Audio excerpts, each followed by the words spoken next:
Une fois de plus, Céline est dans l'œil du cyclone.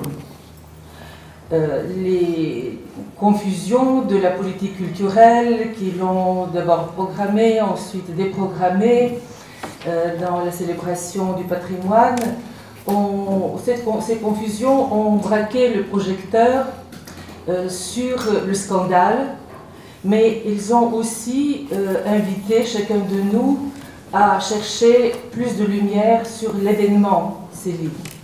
Et c'est ce qu'on va essayer de faire aujourd'hui avec Philippe Solers.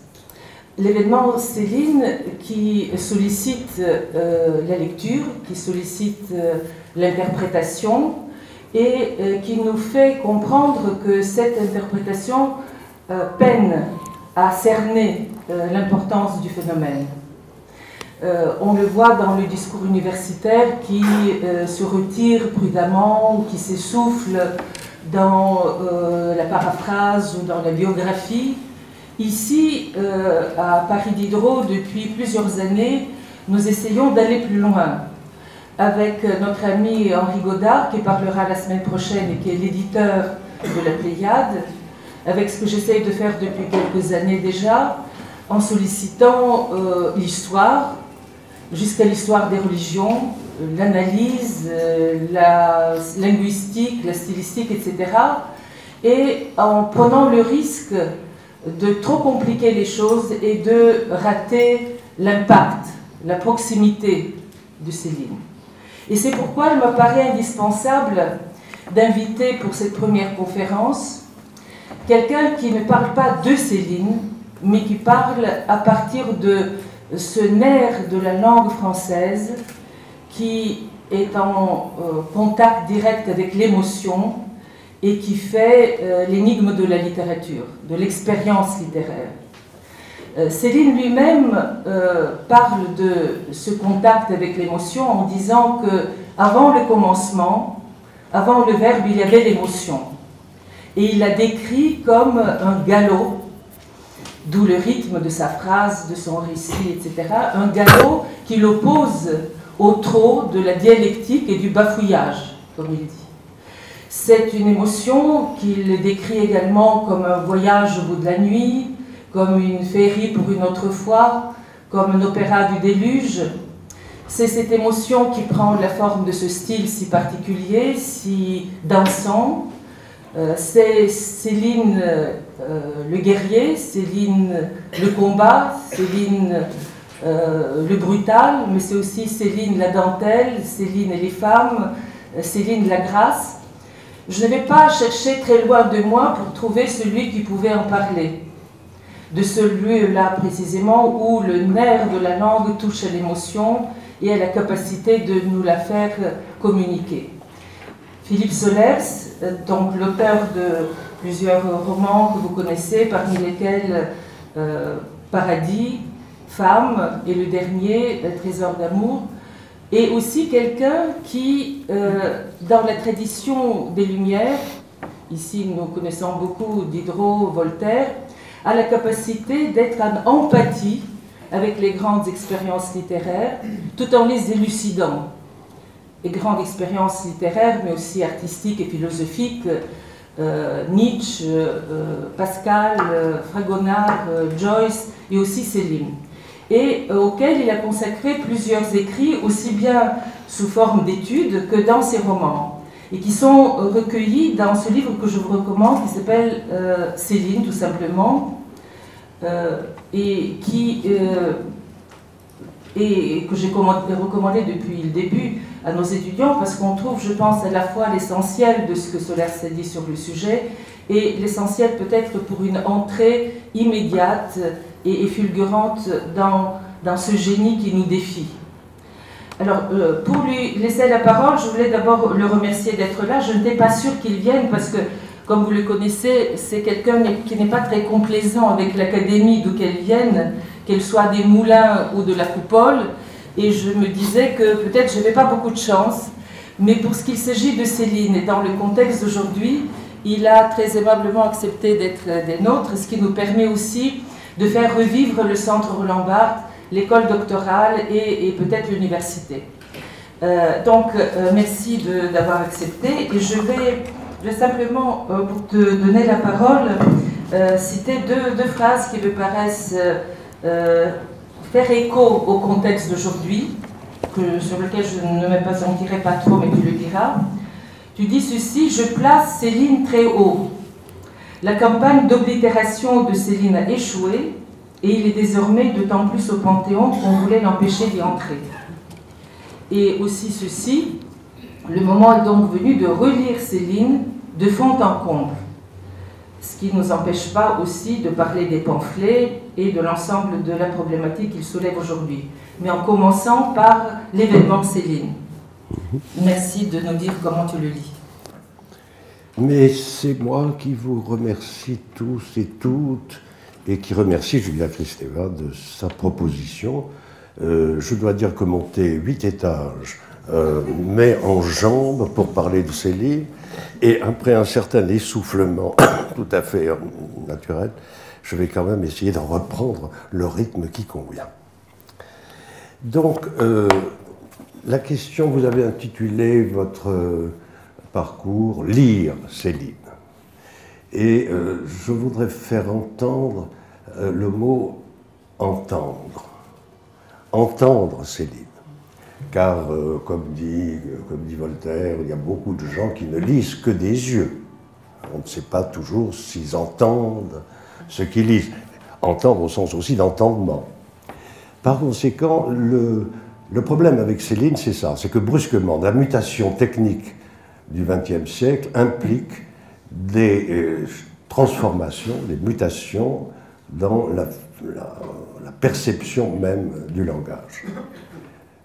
Céline est née à l'écriture, pas dans son corps lui-même qui était prédisposé à cela, mais enfin assez tardivement au moment d'une mutation technique. C'est-à-dire que c'est la radio, ça va être bientôt la télévision, c'est-à-dire un rapport au langage qui est très particulier et qui nous met très au-delà du XIXe siècle, hein, c'est-à-dire de la presse et de la littérature de ce temps-là. Il y a une innovation considérable dont il est le témoin. Cela après 2 guerres mondiales dont il est aussi le témoin. Aucun écrivain n'a écrit sur les 2 guerres mondiales comme Céline. Et on ne peut pas, à mon avis, connaître la nature à la fois horrible et fantastique et féerique, disons, des 2 guerres mondiales si on ne lit pas notamment la trilogie allemande, celle de la fin. Donc il y a encore beaucoup de travail à faire, et qui est un travail historique, car comme vous l'avez constaté, Madame Kristeva, vous avez affaire maintenant à des gens qui ignorent considérablement l'histoire, et de plus en plus. Donc c'est là où le travail doit être, je pense, porté en priorité. Entendre Céline. Alors, vous avez les documents, et il faut évidemment vous procurer ce Céline vivant aux éditions Montparnasse, avec l'enregistrement des quelques émissions de télévision où il apparaît. Et ça, c'était absolument nécessaire. Vous devez absolument connaître Céline en mouvement, en train d'écouter, et que vous soyez en train d'écouter sa voix. Il y a un enregistrement célèbre, radio, mais il y a aussi tous ces documents filmés. Il faut que vous vous habituiez, tout en lisant aussi, à entendre qui était ce corps qui vous parle, ce corps délabré de la faim, après 18 mois dans les couloirs des condamnés à mort au Danemark. Et la chose que je crois nécessaire à comprendre en priorité, c'est que Céline, après son dérapage dans les pamphlets, etc., on peut parler aussi, n'aurait pas dû écrire après la guerre. Or, c'est ce corps très ruiné par une expérience extrêmement violente sur le plan physique, qui en quelques années va écrire, on se demande par quelle force, des livres essentiels comme D'un château l'autre, Nord, Rigaudon, ce qu'on appelle la trilogie allemande, sans parler de Féerie pour une autre fois, sans parler de Maudit soupir pour une autre fois, qui est encore un super chef-d'œuvre. rythmique, et sans parler non plus des entretiens avec le professeur Y, qui sur le plan du comique dépasse à peu près tout dans la tradition de Molière. Si vous n'aimez pas Molière, vous n'aimerez plus jamais Céline. Je commence par le prendre, si vous voulez bien, en 1935, c'est-à-dire après Le Voyage au bout de la nuit, qui a connu un grand succès. Et vous allez voir que les lettres de Céline, de même que sa voix, de même que sa présence physique, et de même que Céline, tout ça est dans la même dimension. C'est un épistolier de génie, on a fait le recueil de ses lettres récemment, dont le seul équivalent dans l'histoire de la langue française, ce sont les 13 volumes en Pléiade de Voltaire, que vous pouvez feuilleter le matin pour vous mettre en forme, si vous voulez, pour toute la journée. Une lettre de Voltaire le matin, et le climat change. Vous oubliez toutes les péripéties dont on vous abrutit tous les jours. Nous sommes en 1935, et je le prends par sa relation aux femmes, c'est-à-dire, il faut aussi que vous vous familiarisez avec cette extraordinaire singularité de Céline, ce sont ses rapports avec ses amis, IES. Il y a un tome, je ne sais pas s'il est disponible dans les cahiers Céline, n'est-ce pas, c'est un volume qui est constitué de ses lettres à ses amis, IES. C'est l'un des très rares écrivains, on n'en trouve pas d'autres, à mon avis, qui, en tant que, d'ailleurs, que médecin, et que très très au courant du corps, le sien et celui de l'autre sexe, n'ait aucun embarras par rapport à toutes ces affaires dites de sexualité. C'est un point extrêmement important, car il s'ensuit une liberté tout à fait spécifique. Donc, Céline et les femmes. Cherchez bien dans la bibliothèque et vous ne trouverez rien d'équivalent comme netteté, et j'allais dire comme honnêteté. Lucienne Delforge, je commence par elle, était une très bonne pianiste, classique. Elle a été l'amie de Céline en 1935 et 1936. Donc nous sommes après Le Voyage et après Mort à crédit, qui explique beaucoup de choses dans la vie de Céline, c'est-à-dire que ce livre a été violemment éreinté par la critique. Il va s'en suivre un certain nombre de problèmes. 1936 c'est aussi, et il faut insister, le moment où Céline fait son voyage en URSS pour dépenser ses droits d'auteur, l'ex-URSS, dépenser ses droits d'auteur de Voyage au bout de la nuit, traduit par Elsa Triolet et Aragon, et après ce qui m'est arrivé aux États-Unis, lâché qu'il a été par Elisabeth Gray, qui est la dédicataire du Voyage au bout de la nuit, la danseuse.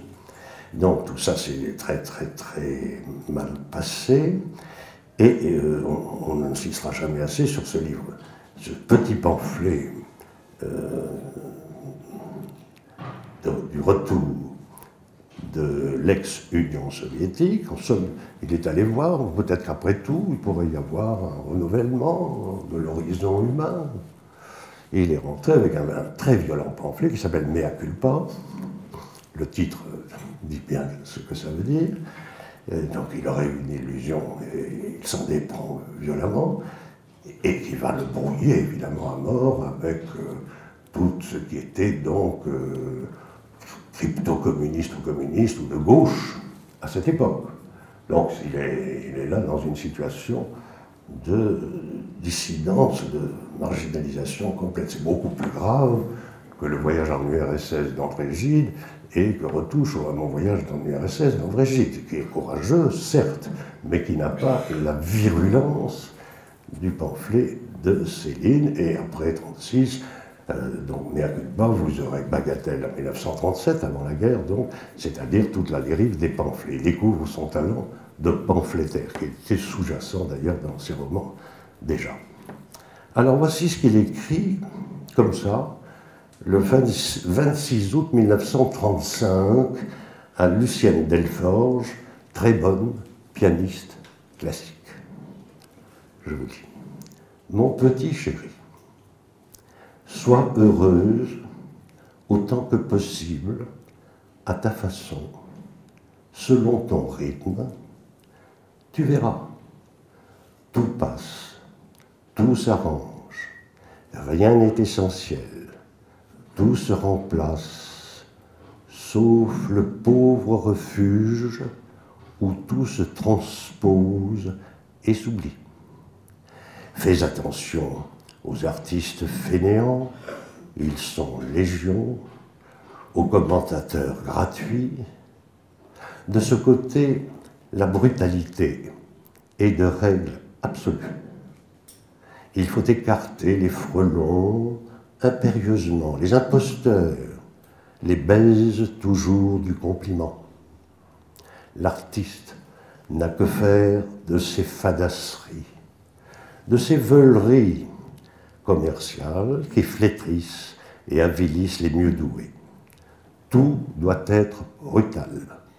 Le créateur n'a que faire de l'opinion des hommes. Il doit agir sur la matière brute, sur les choses, pas sur les hommes. Il doit avant tout les mépriser pour ce qu'ils sont, des chiens voluptueux, braillards et avides. Tu vois, me voilà déjà reparti. C'était une musicienne qui disait ça. L'été 36, toujours à Lucienne Delforge. Je lis ça, c'est assez peu connu. Le métier que tu fais est terrible. Cette façon de se branler les nerfs à longueur d'année mène droit au cabanon, sans entracte et prosaïque contraste. Je sais, hélas, ce que je dis. C'est bien gentil, l'intense enfer perpétuel, mais un petit peu de paradis tout de même, ça repose. Préserve-toi, garde-toi bien, méfie-toi de tes impulsions trop aventureuses, ne tente pas le diable, il détruit. Détruire n'est pas ton destin. Alors voilà apparaître un personnage tout à coup, il s'appelle le diable. Dieu n'est pas là, c'est évident, hein, mais le diable, oui, c'est curieux. Et Céline y revient souvent. Le diable. Moi et le prince des ténèbres, dit-il, on s'évite. Voilà l'été 1937. Enfin, il croit au diable, hein, personne ne croit plus au diable, nous sommes bien d'accord. Enfin, l'Église est très réservée là-dessus, parce que ça demanderait beaucoup de commentaires sur le péché originel et tout cela. Je vous signale tout à fait, en passant, le fait de ne plus parler du diable, c'est-à-dire du péché originel, parce que le diable était là, au commencement, consiste à ne plus parler non plus de la résurrection des corps. C'est-à-dire que les deux problèmes étant évacués, il ne faut pas faire peur aux enfants, aux fidèles. Pendant l'été 1937, mon petit, tu pourrais aussi périr noyé. Les femmes sont absurdes, les musiciennes pires. Enfin, tout est possible, sauf que je t'oublie, ton terrible secret, petite fée du cristal des airs. Ton terrible secret, petite fée du cristal des airs. Elle joue du piano. Et le 2 juin 1939, alors là, vous voyez qu'on est au bord de la Seconde Guerre mondiale, après un concert, il lui écrit ceci, toujours la musique, hein, la musique. Mon petit, tu peux être bien contente, ce fut tout à fait admirable, un profond enchantement. Plus rien à dire que te prier de recommencer le plus tôt possible. La maîtrise, la sécurité, la fougue, tout y est. Enfin, surtout, cet appel magique, ce secret dont j'ai tant besoin. Je ne sais pas ce que je deviendrais si tu venais à ne plus jouer. Comment ne t'aimerais-je pas et mieux que personne? mon cher petit double. J'ai toujours eu, tu le sais, la vie pas trop facile. Mais depuis 2 ans, après mea culpa, pardon, et bagatelle, mais depuis 2 ans, c'est une corrida sans appel. Les jours en silex succèdent aux jours en caca. Rien au fond ne pourrait me plaire davantage. C'est la bonne vie de vache pour laquelle je suis fait. J'accumule les maléfices, je m'en servirai bien un jour. Enfin, tu vois, je ne veux pas te perdre. Je t'aime trop à ma façon. Pas très aimable, pas très baisante, mais bien égoïste. Donc, telle, bien absolue, fidèle et à l'épreuve du temps. Bon, c'est une lettre d'amour, à mon avis, à inscrire parmi les plus belles. Et encore, voilà, le 13 juin 1939, tu sais que le diable, le revoilà, tu sais que le diable est en toi, un petit peu. Jouis sans te blesser, si je peux dire. Et là, il signe bien affectueusement Louis. Alors, je vous répète sa formule, ton terrible secret, petite fée du cristal des airs. Alors, si vous voulez, maintenant, on va passer à l'emprisonnement, l'expérience de la prison de Céline au Danemark, en soulignant 3 fois au passage que c'est le Danemark qui a sauvé Céline, le Danemark démocratique qui a évité autant que possible, avec des procédures de droit, l'extradition de Céline, c'est-à-dire ce qui aurait conduit à son assassinat dès son retour en France. La France et ses écrivains, du moins ceux qui méritent ce titre, c'est assez extraordinaire. Hein. Que d'exil, que d'emprisonnement, que Chateaubriand, Voltaire, encyclopédie, que de bizarreries entre la France et ceux qui portent sa langue au plus haut niveau. Il y a quelque chose qui ne va pas. C'est de plus en plus palpable. Céline en 1948. Là, nous passons sur les horreurs de la Seconde Guerre mondiale que vous avez en détail, notamment dans Rigaudon, c'est-à-dire l'incendie de Hambourg.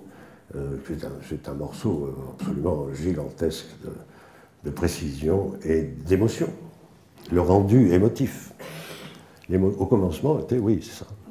Il faut arriver à être dans le rendu émotif. Pour ça, ça suppose qu'on vous parle muettement, mais comme si on était à l'intérieur de votre tête, et que vous entendiez exactement, pas que vous lisiez les yeux, il faut que vous entendiez ce qu'on vous dit. En 1948, donc, en exil au Danemark, où il vient de passer 18 mois en prison, dans le quartier des condamnés à mort. Hein. Voilà. Il y a là des pages absolument Guignolsband, Sarah Ferry pour une autre fois, bon, des pages absolument extraordinaires. Personne n'a écrit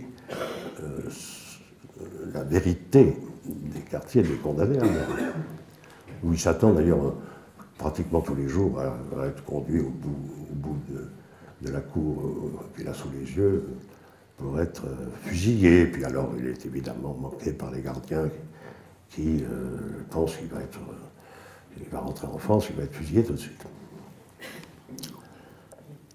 Il a la vision, là, je trouve la formule tout à fait extraordinaire. Il a affaire, dit-il, à une planète déjà. Bon, ça c'est vrai qu'après la Seconde Guerre mondiale, on n'est pas dans tel ou tel pays, mais on est déjà sur la planète. C'est l'ère planétaire qui commence, et donc il est le premier à la concevoir comme telle. On sort du temps historique ancien, on rentre dans un autre temps, d'où ce titre, Les Voyageurs du temps, où il n'y a pas que Céline. Parce que précisément, il faut accepter l'idée, et surtout l'expérience, il faut lire Céline avec beaucoup d'autres témoignages fondamentaux sur le temps. Il y a des gens qui croient qu'ils ne lisent que Céline. Eh bien, ils ne le lisent pas. Il y en a d'autres qui ne veulent pas le lire. Eh bien, ils ne lisent pas non plus le reste. Donc voilà le problème. Il faut faire avancer quand même un peu la compréhension raisonnable d'une nouvelle raison. Alors, c'est une planète de fous homicides. Alors, elle vient d'en donner la preuve. Pas seulement en URSS, en Allemagne, enfin, planète de fous homicides. Eh bien, il est allé en effet chercher le diable. Et il l'a trouvé. C'est pas une expérience particulière. Il est en enfer. Et alors, la surprise, et là aussi c'est une grande nouveauté d'analyse, c'est que l'enfer, dont on vous a parlé, mais enfin on ne parle plus non plus de l'enfer. Le diable, l'enfer, la résurrection, tout ça, ça fait peur aux enfants. Et l'enfer, dit-il, est beaucoup plus médiocre que prévu. C'est ça la grande nouveauté. Non ? Voilà ce qu'il dit. On voudrait un peu de véritable luciférisme. On ne rencontre que de prudents rentiers de l'horreur. Ah, si on va chercher le diable, quand même, ce personnage, on pourrait presque avoir un dialogue théologique. Personne n'est plus théologien que le diable. Personne n'est plus catholique, comme dit Baudelaire, d'ailleurs. Oui, bien sûr. On voudrait un peu de véritable luciférisme. Lucifer, c'est quand même... Hein. Alors voilà, mais l'embêtant, c'est qu'on ne rencontre que de prudents rentiers de l'horreur. Voilà. Les rentiers de l'horreur, ça sonne un peu comme dans Ubu de Jarry. Oui. Les rentiers de l'horreur. Alors, voilà où il en est avec le temps. Parce que finalement, tout ça, ça tourne autour du temps. Toute expérience littéraire tourne fondamentalement autour du temps. Qu'est-ce qu'il est devenu, le temps? Le temps est sorti de ses gonds. Ah, revoilà avec Shakespeare. Il y a quelque chose de pourri dans le royaume de Danemark. Ah, alors allez voir, ça sera un petit voyage qui vous apprendra beaucoup de choses. Allez voir où Céline habitait lorsqu'il était au Danemark, libéré, n'est-ce pas, au bord de la Baltique. Tout à fait en face, c'est Elsener. Donc, c'est Shakespeare. Voilà. Il écrit ça. Le temps ne s'efface pas chez moi. Il grave. Ou bien, si je cesse de danser une seconde, la mort m'emporte. Alors, il danse, donc, là, dans le quartier des condamnés à mort, avec ce qu'il appelle son moulin à prière, son moulin à prière interne. Il n'arrête pas de... Certaines lettres, dans le couloir de la mort, donc, certaines lettres sont écrites sur du papier hygiénique au crayon. Il fait transmettre à Lucette. Pauvre destinée que la nôtre sur la route des étoiles, dit-il. Embûche, mirage, gouffre, néant. C'est trop pour nous. Ou bien, ça aussi c'est très étonnant, la machine humaine est trop temporaire pour abriter de grands sentiments. Alors, écrire le temps dans le tracé, dans la concentration des mots, la percussion des mots. Et vous remarquez chaque fois à quel point chaque mot est une note de musique. Il faudrait, dit-il, écrire des romans du matin au soir. L'embêtant, alors pour lui, c'est la terrible jalousie. Alors là, nous abordons le thème fondamental, la jalousie parasitaire des autres. Les autres, ce sont les écrivains, les critiques, les journalistes, et bien évident que à peine Céline est localisée au Danemark, il y a une campagne de presse étourdissante contre lui, on réclame son extradition de tous les côtés. Les communistes sont évidemment sur le coup, ils sont très puissants à l'époque. Et n'oublions jamais cette critique des Izvestia de l'ex-URSS. Céline est décrit comme nullité littéraire et criminel fasciste. Ça fait deux fois, ça fait deux exécutions à la fois. Alors voilà comment il traite ce qu'il a vécu de façon médicale. C'est un médecin, il ne faut pas l'oublier. D'où les conseils à ses amis, femmes, sur tel ou tel point de leur physiologie et la crudité sexuelle de ses diagnostics. Ça, c'est aussi très important. Il faut que vous lisiez quand même sa thèse de médecine sur le fameux Semmelweis qu'il a écrite très tôt. Mais voici comment sont les jaloux. Les jaloux. Voilà une passion. Voilà une passion. L'envie, la jalousie. Ah, c'est ça, en enfer. Alors, voilà ce qu'il écrit. Ça, le choix des mots est très remarquable.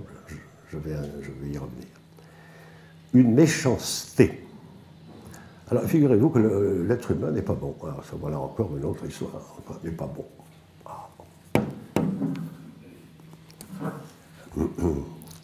On lui raconte qu'il peut progresser, mais non. Déjà, dans Mea culpa, il y a un appel tout à fait étonnant au fait que par rapport à l'imposture de l'ex-Union soviétique, ceux qui disaient la vérité, qui n'auraient pas la pilule, dit Céline lui-même, ce sont les pères de l'Église. Les pères de l'Église ont toujours dit que vous naissiez dans l'ordure et que par conséquent, il ne faudrait pas trop l'oublier. Alors, c'est une méchanceté envieuse, lâche, imbécile, féroce, implacable, naturelle, banale, fastidieuse, c'est ça l'opinion. Alors je répète parce qu'il a souligné en italique naturel, parce que vous voyez comment le mot est placé. Une méchanceté envieuse, lâche, imbécile, féroce, implacable, naturelle, fastidieuse. C'est ça l'opinion. L'opinion. Ah. Autrement dit, ce qu'il appelle aussi, et la formule est magnifique, la médiocrité vexée. C'est la pire, probablement. Alors il se pose la question, après la guerre, de savoir s'il peut y avoir une relève de ce pays qu'on appelle la France, qui vient de s'effondrer. Ce n'est pas aujourd'hui qu'on pourra dire qu'il s'est relevé. Mais enfin, nous sommes à cette époque. Et alors, y a-t-il une relève? Et voici le diagnostic de Céline. La jeune génération fabrique de ces petits experts tranchants, affranchis, marmousés, morvaux-nés, qui sont encore pires que les pontifes à barbe d'antan. Que les pontifes à barbe d'antan, d'autrefois. Par exemple, à propos d'un personnage, un jeune, le plus décourageant, insipide, bulleux, limaçon. Le plus décourageant, insipide, bulleux, limaçon. Alors, il faut trouver ça. Le plus décourageant, insipide, bulleux, limaçon de tout l'élevage gauchiste.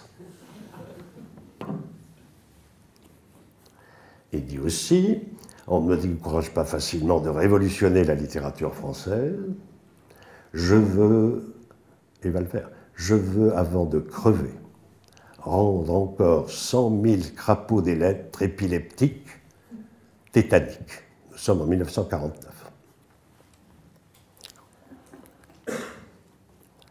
Là-dessus, je passe à une autre femme, qui est son assistante, qui a été admirable pour lui. On parlera de Lucette une autre fois. Comment avez-vous trouvé Céline au cours de votre vie? Mais très bien, on ne s'ennuie jamais. Là-dessus, il reçoit des lettres sentimentales et vaguement jalouses de son amie Marie Canavaggian, son assistante, qui l'aurait, dit-il, vite déjalousé. Invention d'un verbe admirable. Comment est-ce qu'on peut déjalouser? Nous venons de parler de la jalousie. Il aurait, dit-il, il lui écrit, il est en prison, hein, ou enfin, il vient à peine de sortir, ou pas du tout même, 48 encore. Alors, il l'aurait, dit-il, à Marie Canavaggian, déjalousé, quel beau verbe, comment faire pour déjalouser tout le monde? Il l'aurait déjalousé, lui dit-il autrefois, en l'emmenant en partouze. Il y a eu un ré? Et alors, ça lui inspire cette lettre du 4 octobre 1948. Voilà, chère Marie, je vous embrasse et n'en parlons plus. Tout ce cafouillage sentimental m'écoeure. De vous, de tous, de toutes.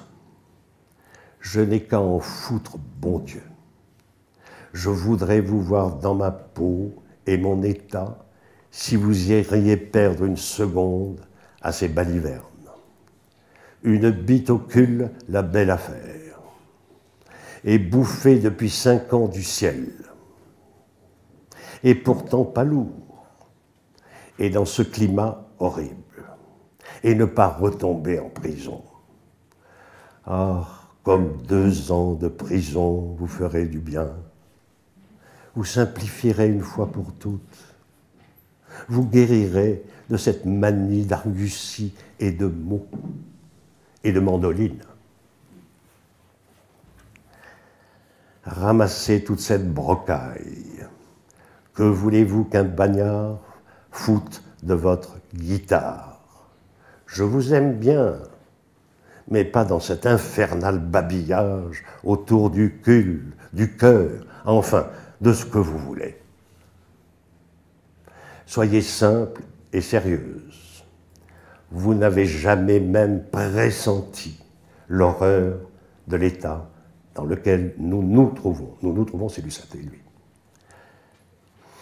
Vous n'avez pas d'imagination. Ça, c'est quelque chose qui est très important dans ce que dit tout le temps Céline, qui a une imagination absolument débordante et qui se traduit tout de suite par le mot juste ou le mot décalé. Parce que le mot mandoline, là, n'était pas du tout prévu dans les guitares. Vous voyez, l'enchaînement des métaphores est parfait. Il faut trouver mandoline ou marmouser. Enfin, voilà. C'est que l'être humain n'a pas beaucoup, même pas du tout, le plus souvent, d'imagination. Raison pour laquelle il devient, lui ou elle, un prudent rentier de l'horreur. Voyez-vous? Et là, c'est très, très important. Céline est un possédé, au sens oui, métaphysique, par l'imagination, la vision, l'hallucination. Vous n'avez pas d'imagination. Oh, comme c'est éprouvable chaque jour. Enfin, on se contente de très peu. À voir ce dont l'esprit se contente, a dit Hegel, on mesure l'étendue de sa perte. Vous n'avez pas d'imagination. Quand je serai retourné, si j'y retourne jamais, chez les libres soulignés en italique, chez les libres, alors vous me reparlerez de ces histoires raciniennes. Connerie pure. Je serai redevenu con, comme tous les gens libres. Mais dans le moment, elles me sont en horreur. Voilà. Les conneries pures, les histoires raciniennes. Qu'est-ce que vous voulez que je foute de votre guitare comme bagnard? Et là, la conclusion, c'est, encore une fois, une formule étonnante, priez le diable pour moi, il va plus vite que le bon Dieu, tout le prouve.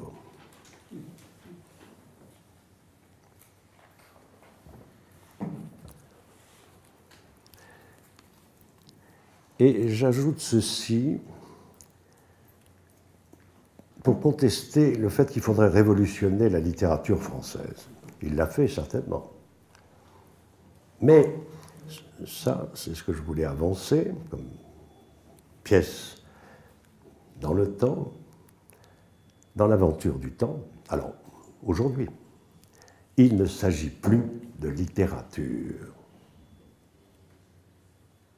Mettre dans le même sac Lautréamont Ducasse, Rimbaud, Kafka ou Céline au nom de la littérature, entre guillemets, c'est passer à côté de la question.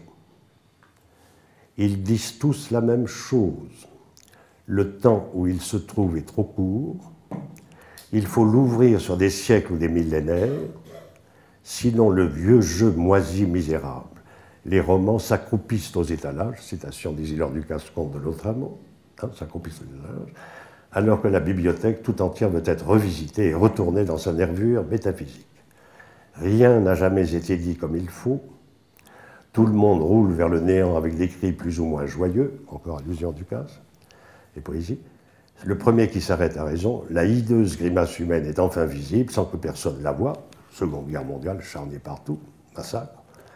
On change d'air, désormais, non, sous anesthésie profonde, à moins d'entendre un appel et de se réveiller au risque d'être aveuglé. Voilà. Là, nous sommes déjà, sauf erreur, en 2011. J'ai l'impression quand même que tout le monde a tendance à dormir. Mais, heureusement, l'université, ici, vous réveille. Encore un peu ?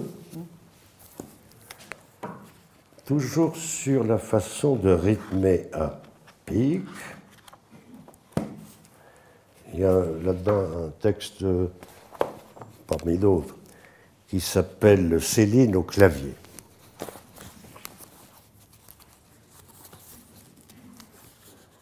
Voilà.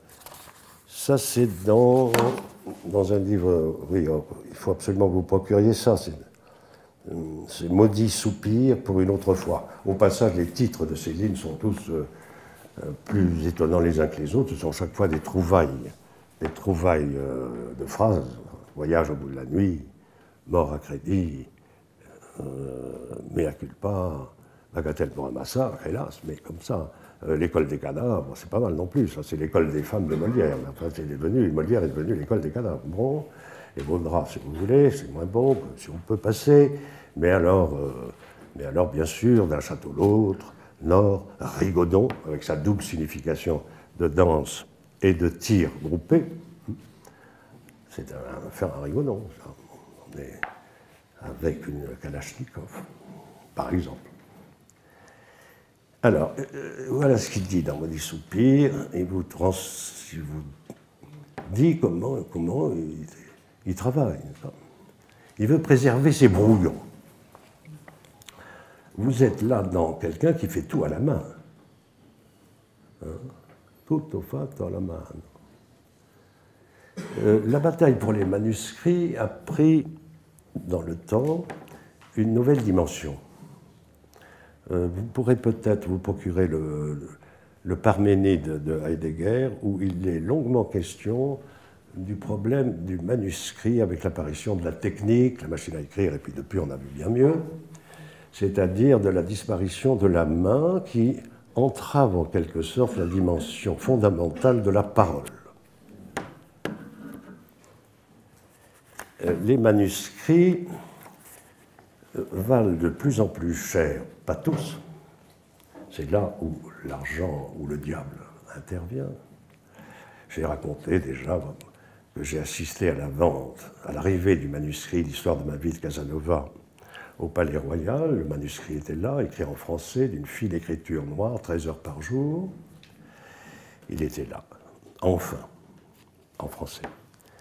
Les caméramens étaient tous précipités sur la vitrine, photographes aussi. Et de l'autre côté, le ministre de la Censure, la Culture, devenu depuis le ministre de la Censure, sur Céline, acceptait, enfin faisait... alors, c'était un mécène anonyme qui achetait pour quelques millions d'euros ce manuscrit extraordinaire qui s'appelle L'Histoire de ma vie. J'ai fait remarquer en passant, mais ça n'a pas eu l'air de les intéresser, à un ou deux photographes, que le manuscrit était écrit en français. Casanova est un des plus grands auteurs de langue française. C'est un Vénitien qui écrit en français. Bon, ça n'intéressait personne, on parlait d'images, de photos, de vidéos ou d'argent. CQFD. J'apercevais au loin d'ailleurs Diderot dans le Palais Royal qui se promenait. Alors, il s'agit de préserver mes brouillons, dit-il, Céline. Enfin brouillons.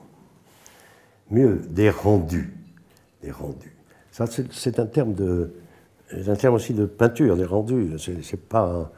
les rendus, il faut rendre des rendus émotifs. Qu'est-ce que vous écrivez? Des rendus émotifs. Ah. Déjà presque en forme venue. Alors, c'est pas tout à fait ça, un rendu émotif, il faut poursuivre. Alors il dit que c'est des 10-20 000 heures de travail. Bon, il exagère sûrement, mais enfin, c'est vrai qu'il n'arrête pas. À partir du moment où Céline s'est mis à écrire, il n'a plus arrêté. Alors, on le trouve abominable, c'est le monstre total, on le met en prison, il s'exile, mais il n'arrête pas. C'est du chamanisme, en quelque sorte. Hein. C'est une sorte de... C'est comme ça qu'il se définit. Hein. Si j'arrête, je meurs. Des rendus émotifs, des 10 000, 20 000 heures de travail. Que c'est des mises à jour, les œuvres. Ah, les œuvres sont des mises à jour. Il écrit ça aussi à Milton Industries. J'ai 10 romans dans la tête, mais alors il faudrait... Ils sont écrits, il suffirait de les mettre à jour. Je passe beaucoup dans la tête, il se met à parler dans la main, de façon précise. C'est des mises à jour, les œuvres. Ça se débrousse comme le temple d'Angkor. Je ne sais pas ce qu'il avait vu à l'époque, probablement des photographies de fouilles. Mais j'insiste sur... Il faut que ça se débrousse. C'est de l'acharnement de terrassier. Alors, de terrassier, corrige tout de suite. De terrassier d'ondes. Qu'est-ce que vous faites dans la vie? Je suis terrassier d'ondes. Tout petit trait de scalpel près. Ah, voilà le médecin qui revient. Tout petit trait de scalpel près. Ah, s'il y a une petite erreur de la main qui trempe, non, alors le temple fripe, effrite et s'efface. Pas le temple d'Angkor, c'est le temple de son livre. Vous attrapez plus rien, rien vient. Un tout petit trait de scalpel. C'est la magie. La plume est un scalpel de mage. Je répète, comme si j'étais à Radio Londres, la plume est un scalpel de mage. Je répète. De mage en terrasse. Oh là là, ça devient compliqué. C'est très difficile à apprendre par cœur. C'est pour ça que Fabrice Lucchini évite ce genre de textes, qui sont pourtant les plus importants de Céline, bien entendu. Il a raison, parce qu'on se perd tout de suite à un mot près. La plume est un scalpel de mage en terrasse. Alors, voilà ce que c'est le boulot.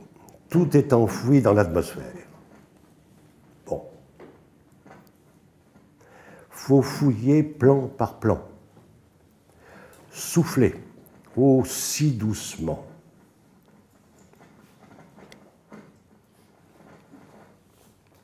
Donc, c'est pas grave. Tant pis, tant pis.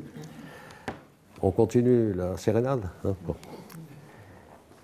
Alors, vous fouillez, mais il faut souffler, comme les gens qui font des fouilles, vous avez vu ça, il faut souffler, attention, doucement, très doucement. Bon. et que le sable envole. C'est horrible, n'est-ce pas? C'est horrible, je veux dire de délicatesse d'effleurement. Voilà le côté érotique et émotionné. C'est un travail de fée, c'est tout, où l'homme périt damné, perd l'âme, la bonne gentillesse, la bite, tout. Et il tourne, et ça, il parle, il sait de quoi il parle. Il tourne, chiffre, lavette à songe, épuisé loque, hagard terrassier, titubeur de mirage à l'autre, brandit sa pauvre ardoise de tête, qu'il a vu les plans, la comète passée de 100 millions d'années, qu'il a dit qu'il a l'étincelle du météore enfoui devant la lune qui naît. Oh, c'est du tourment pas dissible. Bon, voilà, c'est assez... Ça tient en une page à peine. Vous avez vu par où on est passé. Hein. Scalpel de mage, effleurement, fouille, atmosphère, etc. Voilà. Ou alors vous avez dans Rigaudon ceci, vous allez voir que c'est un petit passage qui dit ce à quoi Céline attache la plus grande importance, de même qu'au temps qui grave. Stop it, stop it. Le micro ne marche pas si on arrête, c'est ça?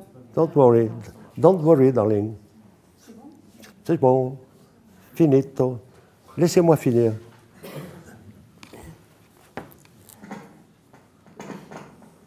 Il n'y a pas moyen d'éteindre ce parasite? Voilà. Vous voyez, c'était encore la concurrence qui s'agite. Le diable. Ah, ça ne marche plus. Ça fait rien, je vais vous le vociférer. Je suis monté chez les demoiselles, les danseuses, là-haut, moi-même, à 11 heures du soir. Vous m'entendez? J'étais sûr, je l'avais entendu. C'était assez 3, 4 notes. Personne là-haut, 11 heures du soir. Je savais ce que je voulais. Symphonie. J'effeuille les disques. Il y en a. Vous me croirez si vous voulez. Je trouve presque tout de suite celle qu'il me faut. Oui, non, oui. Un clavier maintenant, l'autre bout du studio. Peut-être d'y avoir pensé si longtemps. Je tapote. Ça y est, presque juste, oui, oui. Le la d'un clavier comme il est. J'y suis, aucun prodige. Vous vous maltraitez la tête pendant 20 ans. Du diable si... Le revoilà. Du diable si vous ne trouvez pas. Si borné, si peu mélodieux que vous soyez, je redescends. J'ai les 4 notes, sol dièse, sol la dièse, si, retenez. Voilà. Donc, vous voyez, c'est un art poétique particulier. Voilà, on peut peut-être, sans remettre le parasitage, nous parlerons... Ah, oui. On entend mieux sans le micro. On entend mieux sans le micro? À la bonne heure. Alors, je ne sais pas. Bon, ben, j'ai fini. Bien, mais bravo.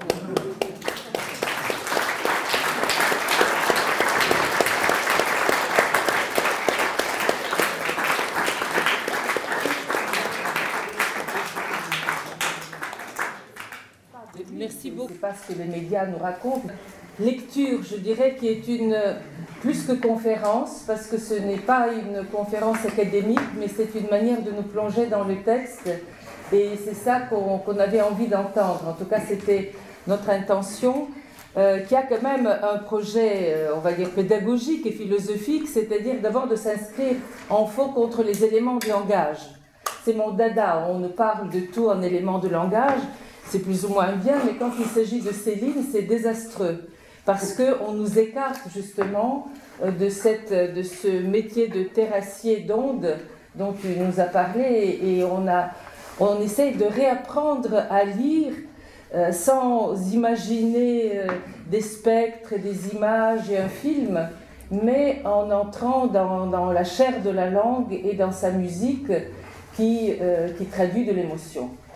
Alors, moi, je suis supposée justement ne pas commenter, mais te relancer encore pour affiner certaines choses. Donc, je vais m'apesantir.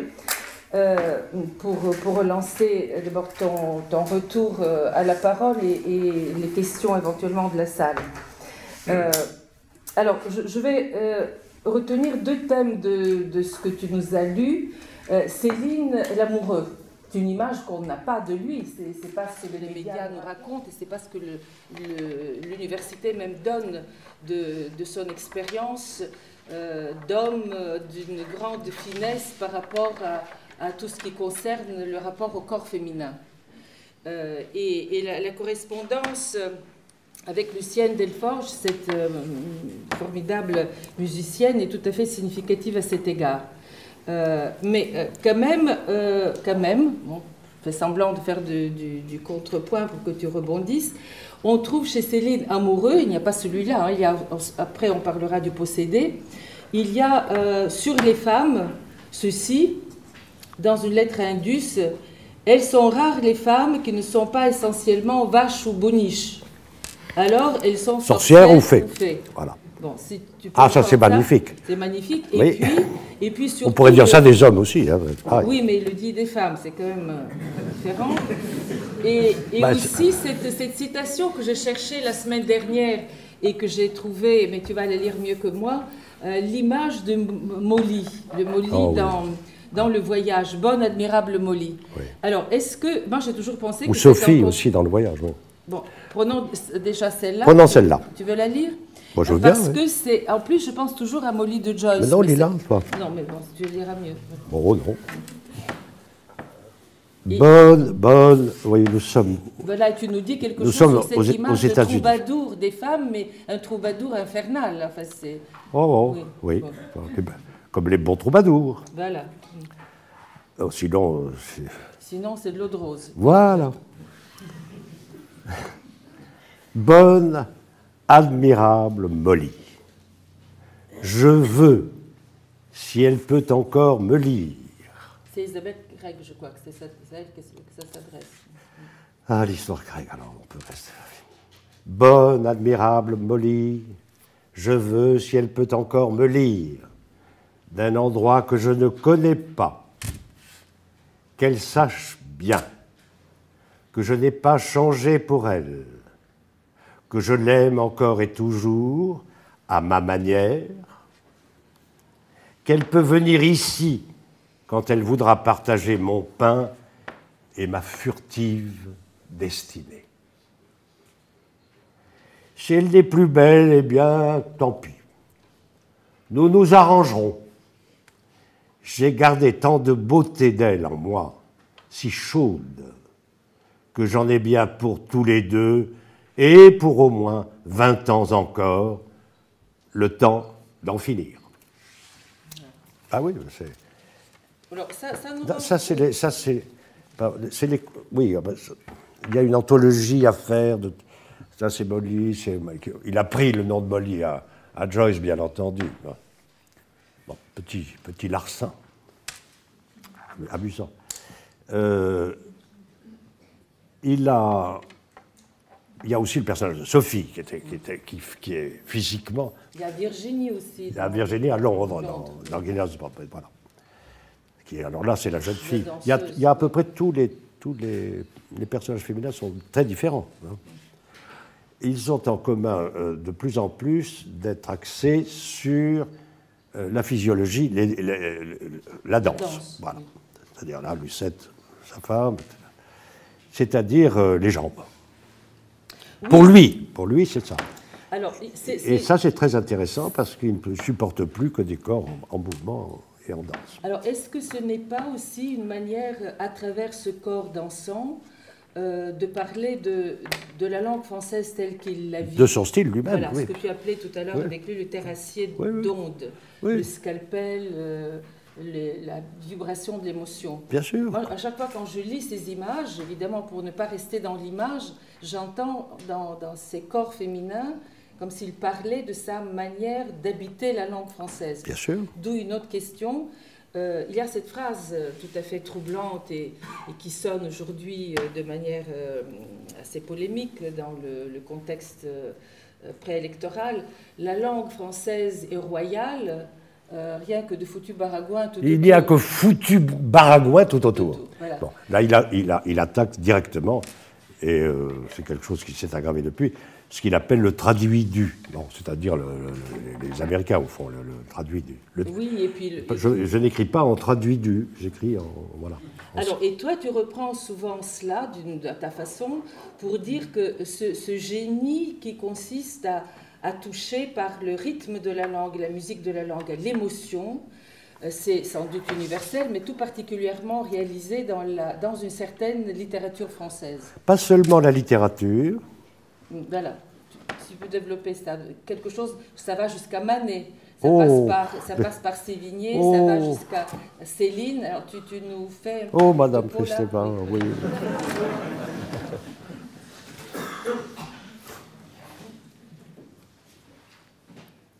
Il n'y a pas que la littérature, il y a ce qu'on peut appeler l'expérience du corps français. Du corps français, pas dans sa masse, de certains corps français. Alors là, on a une série d'extraordinaires témoignages. Je ne vais pas remonter Céline était très cultivé, contrairement à ce qu'on pourrait croire. Il lisait Villon, il sait très bien ce que c'est que La Fontaine, que Molière, que Rabelais. Bon, il fait comme ça le furieux, mais il est très, très, très raffiné, bien entendu. Donc, la peinture ne l'intéresse pas tellement, c'est pas ça qui l'intéresse, la musique non plus, mais c'est sa musique à lui. Bon, on n'est pas là non plus pour s'intéresser à tout à la fois. Encore que moi, je crois que si. Il faut s'intéresser à tout à la fois. Bref, pour ce qui est des cordes, je maintiendrai, c'est visible chez lui, qu'il y a un savoir sexuel français, du français, qui n'existe absolument nulle part ailleurs avec cette ancienneté. Bon, je ne vais pas citer tous les héros du libertinage, du Marquis de Sade, ou qui vous voulez, c'est absolument évident. Et puis, en peinture, oui. Comment se fait-il qu'il y ait eu Watteau, Fragonard, et puis surtout ce peintre dont vous allez avoir bientôt une exposition si mal connue, qui s'appelle Édouard Manet. Vous pouvez lire dans la Revue des Deux Mondes, excellente revue, un entretien que j'ai fait sur la Révolution Manet, et donc pour apporter un certain nombre de précisions sur ce cas. Les femmes de Manet, ce qui est intéressant, c'est que personne ne s'y est vraiment intéressé en profondeur. Quand je dis à quelqu'un qu'eux étaient contemporains à Paris, ils auraient pu se rencontrer. Lautréamont, Isidore Ducasse, Rimbaud et Manet, et puis Baudelaire un peu avant, et puis Mallarmé, tout le monde, ben oui, au fait. C'est pour ça qu'il faut faire de l'histoire avec les dates très précises. Pour ces livres, les dates sont très importantes. Je voulais dire que ce corps, ce que Nietzsche appelle la dictature de la minorité, enfin le miracle français. C'est Nietzsche, hein, c'est bien supérieur au miracle grec, qui a été puni, sanctionné, aplati. On le voit aujourd'hui. Un cauchemar. Un cauchemar. La classe politique, les médias, tout ça, c'est un cauchemar. On va se réveiller. Non, jamais. Bon. Il y a eu ça. Céline en est très conscient. Il s'agit donc d'un savoir qui est à la fois physique, physiologique, physique, et de délicatesse, de rendu émotif. Et c'est pour ça que je vous assure que les femmes de Manet méritent un détour tout à fait particulier. Ce qui était... On a craché sur ce tableau. Déjeuner sur l'herbe, déjeuner dans l'atelier, Manet vous fait déjeuner comme personne, ça a beaucoup intrigué Picasso qui a pris le relais physique. Donc, disons les choses, les gens intéressants du XXe siècle, c'est Céline et Picasso, ça va de soi, et Joyce en plus, voilà. Ça va de soi. Ce sont des gens qui ont risqué quelque chose.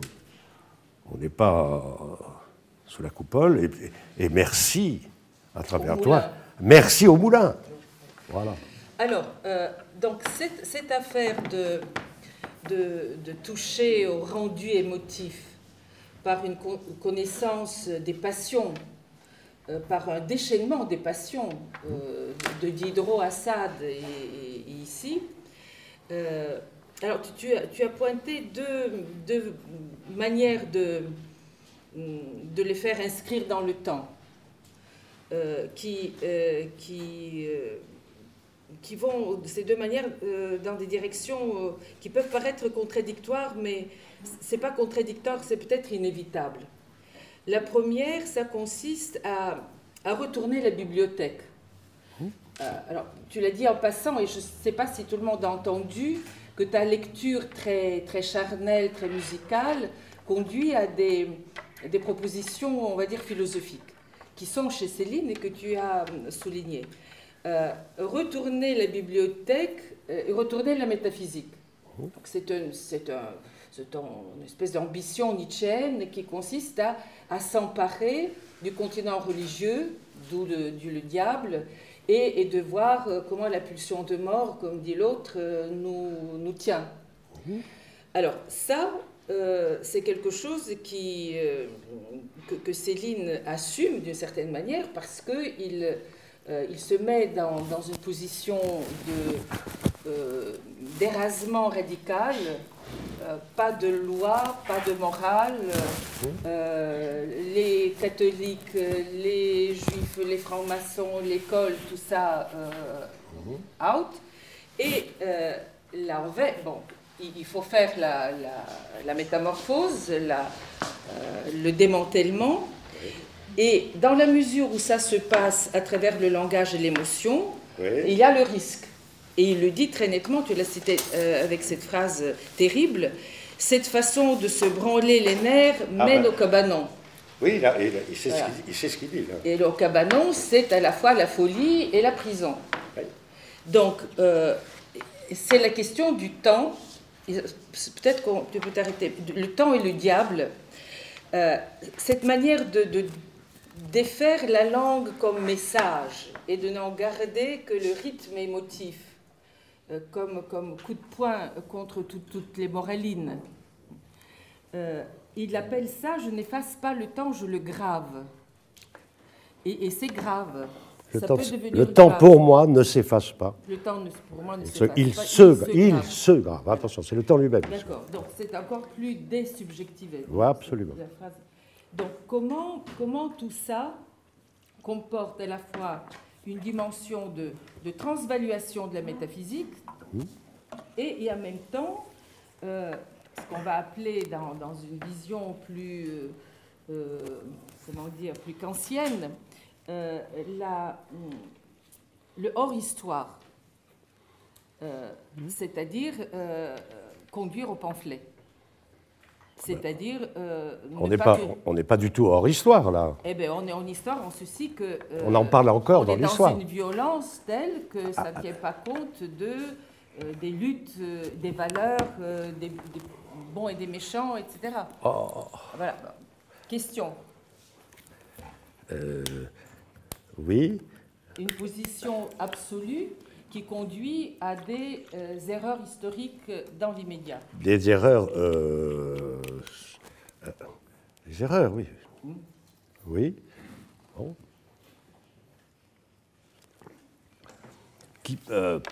Qui pense grandement doit se tromper aussi grandement. C'est inévitable. C'est peut-être inévitable, oui. Au niveau où il est, c'est très possible. C'était inévitable. On peut. Mais c'est pas ce que tu fais. Non, là, on revient au problème de l'idéologie et de la morale. Nous sommes d'accord. Voilà. Bon, ça, c'est l'idéologie, ça, c'est la morale. Mais pas seulement. À partir de ce moment-là, tout le discours sur la littérature est biaisé. On revient. Pourquoi pas?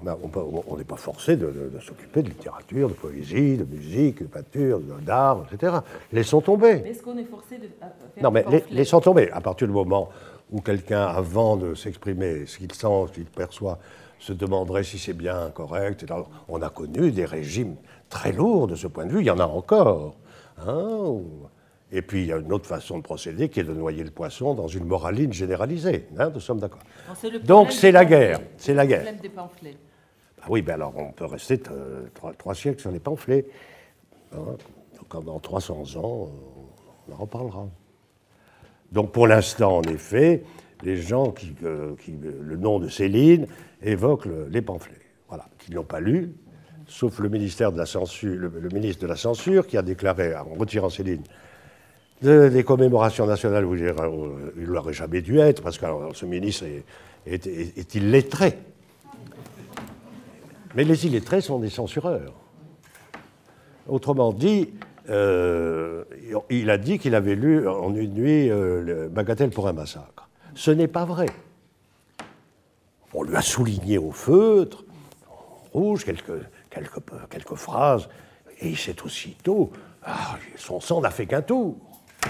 Il ne les connaissait donc pas. Vous me direz que c'est sur Internet ou sous le manteau. Enfin bon, si on met Céline dans une commémoration nationale, avec le cher Henri Godard qui avait fait une petite notice très, très simple, en disant que, puis les pamphlets, ils vont être réédités un de ces jours, et dans pas longtemps, Gallimard va le faire, avec le professeur Godard, que vous entendrez la semaine prochaine, avec qui va toute mon admiration pour son travail.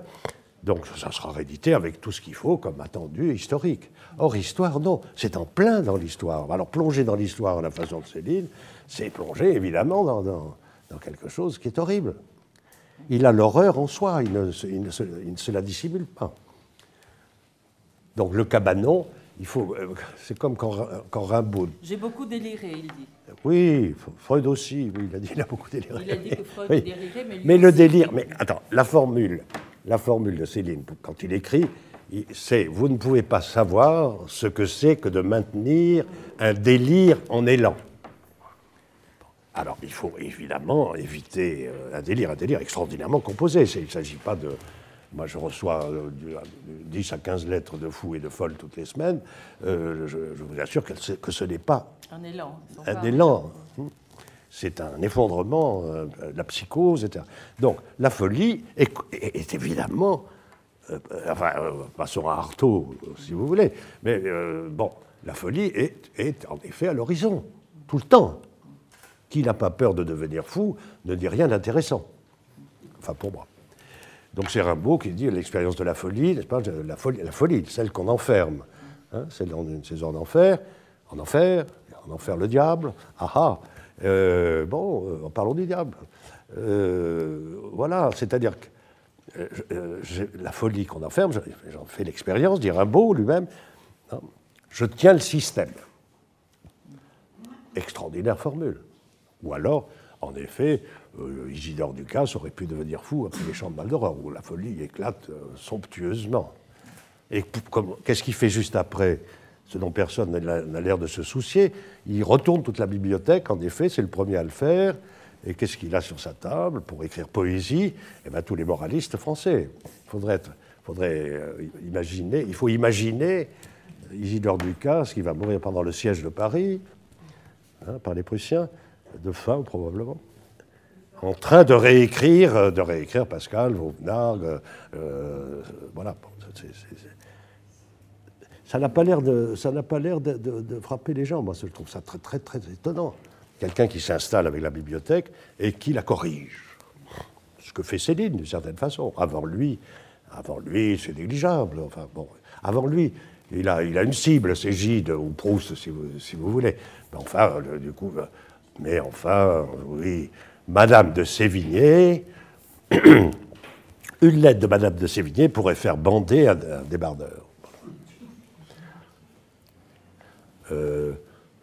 Les éboueurs passent, vous les arrêtez, vous leur récitez une lettre de Madame de Sévigné. Alors, ce qu'ils bandent, c'est pas ce que vous cherchez. Mais bander est métaphorique, là. Ça leur plaît. En revanche, le clergé intellectuel, dans son ensemble, académique ou pas, vous leur lisez une lettre de Madame de Sévigné et ils vous regardent comme s'ils n'avaient rien entendu. Donc, de ce point de vue, comme aurait dit Mao Tse-tung, l'oreille de l'éboueur entend bien. Oui, nous, ici, on essaye de lire aussi les pamphlets avec toutes leurs ambiguïtés et le fait qu'une grande partie de cette poétique ou de cette espèce de terrassement de l'onde, de la langue, se trouve aussi dans les pamphlets, ce qui fait que ce n'est pas un message univoque comme on entend souvent. C'est beaucoup plus compliqué que ça, même s'il y a aussi ces horreurs et ces messages de bouc émissaire. On a essayé de voir comment ça se cristallise. Et Michel Crépu nous en parlera davantage quand il prendra la parole sur ce sujet, je pense, plus essentiellement. Ce que je voulais en effet que tu nous montres, et c'est ce que tu as fait, comment cette onde de retournement de la métaphysique à travers la musique et l'émotivité de la langue peut conduire à des états de possession. On appelle ça, on emploie des termes plus sophistiqués, mais je ne vais pas vous asséner aujourd'hui avec... Ce n'est pas une expérience calme, bien sûr. Oui, c'est ça, on va jusqu'à des délires et des hors de soi et tout ce qu'on peut imaginer comme des états limites, dont il semble être conscient qu'il ne va pas récuser, parce qu'il a l'air de penser que c'est en effet, comme tu dis, indispensable à ce moment, ce bouillonnement, cette espèce d'alchimie du verbe qui met la raison hors d'elle. Deux choses. La première, je me suis déjà dit, je pense que Céline s'est inoculée quelque chose de très très dangereux. Il est là quand même, l'antisémitisme en général, c'est barbant. Un, c'est stupide, deux, c'est barbant. Là, ça atteint c'est dangereux. Bon, c'est une maladie, voilà tout, une passion négative, qui, en tant que passion négative, est quand même la plus impressionnante dans les siècles.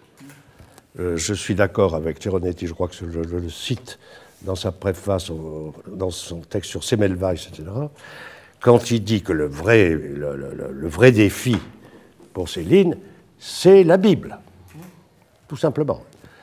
Dès qu'on ne comprend pas ça, on tombe sur quelque chose qui est le défi à la Bible. On peut dire ce qu'on veut, mais enfin, ça prend la forme de mots, pas d'extermination physique.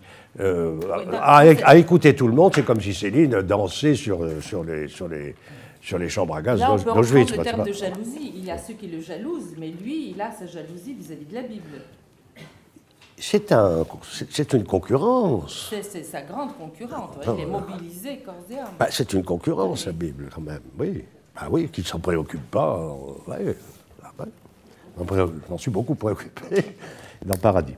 Cela dit, il y a autre chose que personne ne veut admettre, et qui me paraît alors très située dans l'histoire, c'est que la plus grande partie de Bagatelle pour un massacre, notamment, qui suit en cela mea culpa, ça concerne le diagnostic extrêmement virulent contre l'ex-Union soviétique.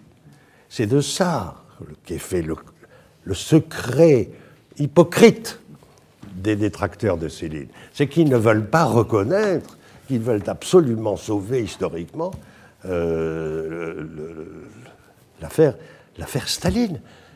Il est tombé là-dessus. Alors, il a cru que c'était les Juifs. Ah bon, d'accord. Mais ça ne fait rien. Son diagnostic était vrai. Imposture, escroquerie. Qui a fait ça? C'est autre chose. En fait. C'est contre oui, la mais religion politique. Oui, mais enfin, ça va beaucoup plus loin que le prudent. D'ailleurs, très bien, que le prudent Gilles. Oui. Donc, c'est quelque chose. Gilles a vu ça prudemment. Il est à la tribune, il est avec Staline. Enfin bon, oui, attention, Céline, non, il voit quelque chose comme quelque chose d'épouvantable. Mais avec Gide, on peut discuter. Avec Céline, on peut rayer cet homme de la liste des collaborateurs. On ne discute pas avec les prophètes, même lorsqu'ils sont de mauvais prophètes. Bon, est-ce que nous avons quand même... Mais nous avons pu discuter.